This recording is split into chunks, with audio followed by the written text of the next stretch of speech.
Mettez pause, cherchez vous-même la solution avant de regarder la correction. Bonne vidéo.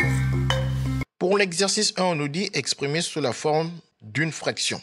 On rappelle la formule qui dit que a puissance moins n est égal à l'inverse de a puissance n, c'est-à-dire 1 sur a puissance n. Donc, en l'appliquant déjà à la question a, on a donc 1 sur 2 puissance 3. Donc, bien observer ici que le moins disparaît. C'est-à-dire qu'on avait moins 3, maintenant on a 3. Le a reste pareil, donc on a 2, et au numérateur, on a 1. Donc, comme on nous a dit de simplement exprimer sous la forme d'une fraction, on pourrait s'arrêter là, mais on peut aussi continuer en utilisant le fait que a puissance n, ça fait a fois a, fois a, avec n facteur a. Donc 2 puissance 3, c'est 2 fois 2 fois 2, ce qui nous fait 8. On refait exactement la même chose pour la question B. Comme on a un moins 3, on met un 1 au numérateur. On réécrit exactement le nombre moins 5. Puis on écrit le nombre, mais le moins disparaît, donc ça nous fait 3. Et le moins 5 puissance 3, c'est moins 5 fois moins 5 fois moins 5. Comme le moins, il apparaît 3 fois, c'est-à-dire que le nombre de moins étant impair, ça nous donne un moins à la fin du calcul. Si le nombre de moins était pair, on aurait eu un plus à la fin du calcul. Mais comme le nombre de moins est au nombre de 3, c'est-à-dire un nombre impair de moins, on a alors un moins. Si vous ne connaissez pas cette règle, vous pouvez toujours aller doucement en disant que moins fois moins, ça fait plus. Et comme ces deux-là donnent plus, ça nous fait plus fois moins qui donne moins. Et ensuite, on a 5 fois 5, 25, et 25 fois 5, 125. Et comme on a vu la règle qui dit que le moins au numérateur peut se mettre au dénominateur ou se mettre juste à gauche de la barre de fraction, ce moins, on peut le passer à gauche de la barre de fraction. On refait la même chose ici, donc comme on a une puissance négative, on met un 1 au numérateur, on remet le même nombre 3 au dénominateur et on réécrit la puissance sans le moins, d'après cette formule toujours. Puis 3 puissance 2, ça fait 3 fois 3, qui nous donne 9.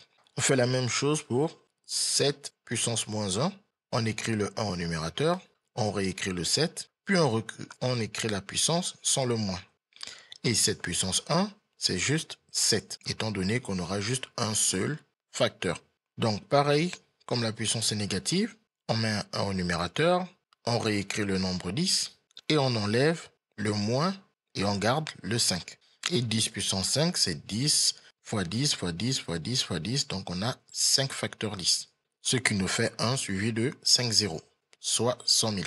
On refait exactement la même chose ici, on met un 1 au numérateur, on réécrit le nombre, on oublie pas ces parenthèses, on réécrit la puissance, mais sans le moins, puis on utilise que la puissance 2, ça veut dire le nombre fois lui-même. On pouvait aussi distribuer la puissance au numérateur et au dénominateur à l'aide de la formule qui dit que a sur b à la puissance n, ça fait a puissance n sur b puissance n. Mais effectivement, on voit que 2 fois 2 donne 2 puissance 2 et que 5 fois 5 donne 5 puissance 2. Donc soit vous écrivez ça, ou bien soit vous écrivez directement ça. Mais dans les deux cas, on sait que 2 fois 2 ou 2 puissance 2 donne 4. Et pareil, 5 fois 5 ou 5 puissance 2 donne 25. Et maintenant, une fois qu'on a 1 sur 4 sur 25, cela veut dire l'inverse du nombre. Et l'inverse de 4 sur 25, c'est 25 sur 4. Une autre façon de le voir est de dire que diviser par un nombre, c'est multiplier par son inverse. Diviser par 4 sur 25, c'est multiplier par son inverse qui est 25 sur 4. Et 1 fois un nombre, ça redonne ce nombre. Voilà, on a répondu à toutes les questions. CQFD, ce qu'il fallait découvrir. Les mathématiques, ce n'est pas juste la mémorisation de l'application de cours. Ça nous aide à comprendre le monde qui nous entoure et à prendre des décisions.